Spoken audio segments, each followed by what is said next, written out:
Hi, in this video I'm going to show you how you can change the background on portrait photos on your Frameo digital picture frame. So at the moment this is a blurred background. You can see that we've got the image and then the background is a blurred image of this image here.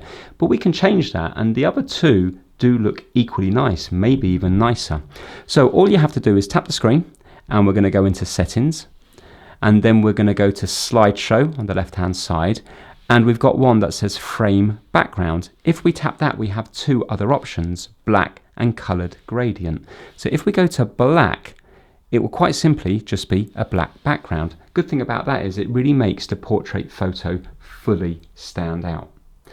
We've also got gradient, and gradient will take the colors of the image and use that and gradient it out from there. So if we go to gradient, go to settings, slideshow, frame background, and go to colored gradient, you will now see that it's not blurred, but they've used the colors. So you might prefer those ones rather than the blurred ones, because the blurred one can sometimes look a little bit fussy and take away from the portrait picture in the middle.